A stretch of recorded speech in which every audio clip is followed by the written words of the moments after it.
guys. All right, I'm sorry about the screen. I don't really know how to make it do what I wanted to do, so you're just gonna have to bear with me here. So now we're talking about Warlock and Knights of the Frozen Throne, starting off with Blood Reaver Gul'dan, the Death Knight card. Now this seems pretty crazy. Battlecry. Summon all friendly demons that died this game. That's fucking wild. That is wild. 10 mana for that? This is going to be so good in my Reno lock, the one that plays Kroll. I think you've seen me play a few games on my channel. Just look for the wild deck list. Or maybe we'll play one. I'm certain we're going to craft this card and play one in the future. By the way, the hero power is deal 3 damage to a target, heal for 3 life. Gosh, honestly, like, even though it's situational, the Battle Cry, this is the strongest Death Knight card, I think. I think it's a 5/5. 5/5 in my book. Especially because in Wild, like, gosh, man. You imagine bringing back... Because Kroll is the card that if you're playing singletons, you play Kroll, all your demons come in for free. So that happens, right? You know, the deck plays Sense Demons. You're going to draw demons. So you imagine you play this, and the rest of the deck is like kind of a N'Zoth control deck. You play N'Zoth, and then you have this extra value with the Gul'dan. Like, Gul'dan wins the game. The sustainability is crazy. You may not even need to run Jaraxxus anymore. That's how crazy I think Gul'dan can be. But yeah, you play Gul'dan on top of that, and you get a board back that includes what the heck's his name? The 9/7 guy that makes your hero immune. Like, you get that guy back? Oh gosh, that is crazy.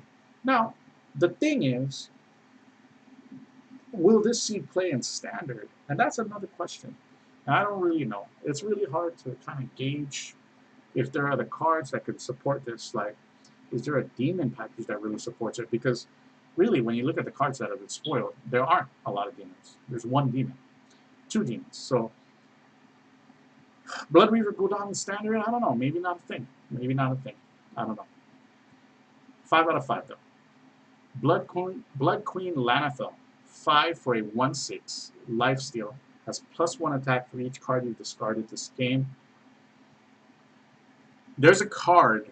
Okay, you cannot make direct comparisons between Magic and Hearthstone, okay? Combat in the things are different. Mana resource is different. Phases of the game, phases of the turn are different. You can't make a direct comparison, but you can make certain comparisons. Magic, there's a card called Tarmogoyf. It's 2 mana. It gets +X/X+1 for every type of card in the graveyard. It's a broken card. Lanathel, I think, could fit in that mold. Maybe not, obviously not as good as a Tarmogoyf, but it has the potential to be very good. Will it be good in this set, though? Probably not. Unfortunately, the way it seems to me is like, really, Warlock doesn't have a lot of the cards to kind of build around the discard mechanic yet. Although in my mind, I have a way to build this that's kind of different, and I'll talk about it later when we get through the entire release. But because I don't feel like there's enough recursion to make this great, I'm going to give it a 3 out of 5. Okay? Maybe even less. Maybe even a 2 out of 5. It's so interesting, though. It's just, right now, it's just not, it doesn't have the support. I think in the future it'll be a good card, though. Next, Despicable Dreadlord, 5 for a 4/5. At the end of your turn, deal 1 damage to all enemy minions. It's a demon.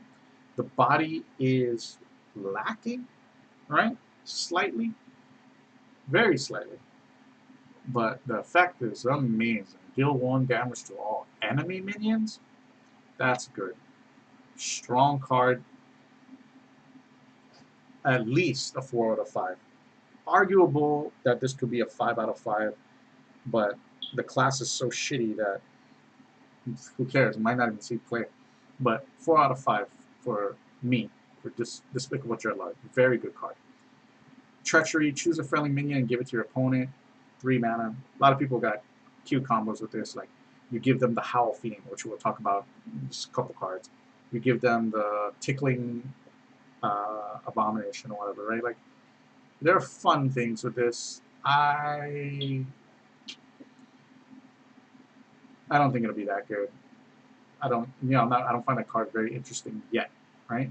Maybe it's meant for Halfing, which is interesting, but it's just not really good. Not really that good yet to me. So 1 out of 5 for that. Unwilling Sacrifice, 3 mana, choose a friendly minion, destroy it, and a random enemy minion.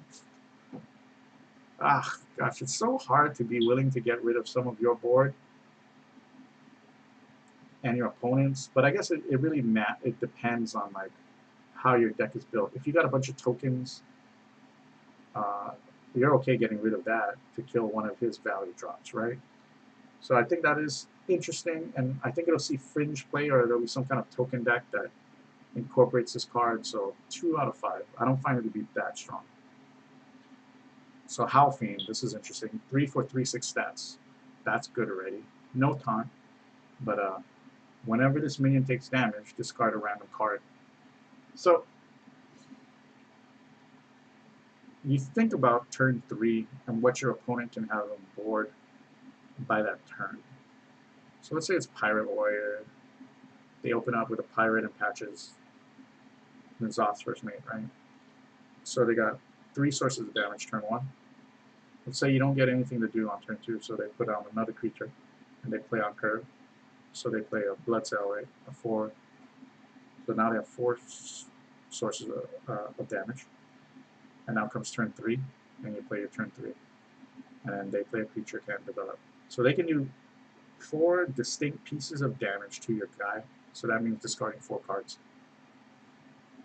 You know, the cool thing about that is that at that turn, yeah, you lose close to your entire hand, but you've discarded 4 cards already, and you only need to discard 2 more to complete the quest. Because of that, I actually think that the quest is built around this. I think discard, defile, and you still need another discard mechanic. I don't know which one you would choose, but you still need one more discard mechanic. I think this card is relatively strong. I think it's going to be playable, and I think it's going to be integral for some kind of archetype. I remember, like, you could also do something cute, like play it and then put treachery on it, give it to your opponent, and then trade out tokens into it, make it discard his entire hand, like something crazy, right? So I think it opens the it opens the options for like deck creation, and I think it's a pretty good card, even though it looks like shitty on paper, because discarding cards sucks, right? Like discarding cards is different from milling cards. Milling cards, like, it doesn't matter because chances are you didn't draw through your whole deck, right? But discarding cards is something totally shittier, right? Like that's things directly in your hand that you no longer can play. So it's tough. But I feel like the quest is one of those things that if you can get it completed and on the board and still have fought for the board relatively fairly, then you can really win a game quickly. Because trust me, dude, 3/2s get out of hand. Like even if you're only making 6/4 worth of stats every turn for free, they get out of hand. One thing that is an issue is like, let's say you discard a bunch of cards, and then you complete the quest, and then they hit this thing, and then they discard the quest. Like, obviously those are issues, but there are certainly ways to play around that and to manage your discard mechanics so that you don't discard the quest. Right? I think it should be simple enough to figure a way to play around it. But yeah, I think it's pretty good. Howlfiend, I'm giving it a 4 out of 5. Better than people think.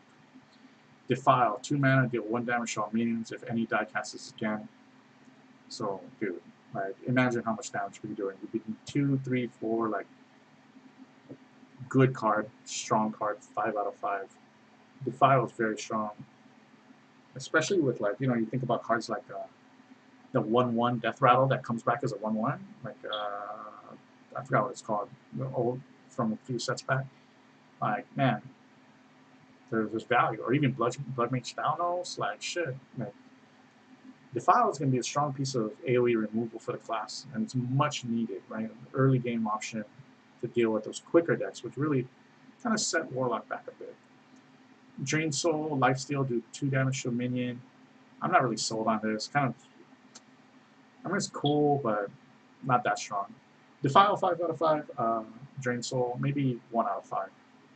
Gnome Feratu, 2 for a 2/3 battle cry, remove the top card of your opponent's deck. Sucks. 1 out of 5. Like, the body's not even good. Okay, the body's not even relevant. Okay, 2 out of 3 is not that. It's okay.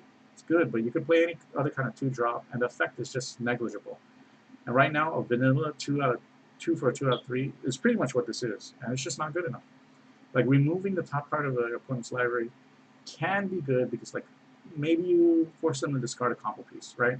So there is value in it, but chances are you're not going to face too many combo decks, I think. I think you're going to face long game value decks, and decks losing 1 card is not going to be the difference between them winning or losing the game. Most likely. Card is weak. No Feratu weak, 1 out of 5. Sanguine Reveler, which is the last Warlock card. 1 for a 1/1 battle cry, destroy a friendly minion and gain +2/+2. So here they're pushing the token/egg meta.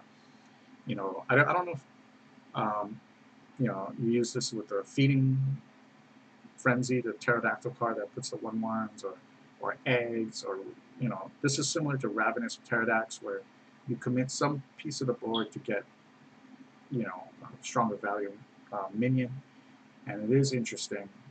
I don't know if it'll be core to anything though, and because of that, but it is a strong card. I'm going to give it a 3 out of 5. So that's where I am with Warlock. I'm not impressed with Warlock. I don't think it really got the support that it needed to as a class in order to develop on its quest, or upon the discard mechanic, which is its best card, like this legendary card is based on. So it's almost close. This card is almost close to unplayable, right? Now, that said, I think there is something there. I think it's in a better spot than it was this last set, right? Like, I think Howl Fiend can really be like a big precursor to something bigger for the deck, right? And I think someone's just got to find the right way to build around it. I don't know how. I'm not the guy to find that yet, but I'm gonna mess with it. I'm gonna try it. So Warlock, I think, is interesting. It's just, you know, it just seems weak. It's not as strong as the other classes. Like, I would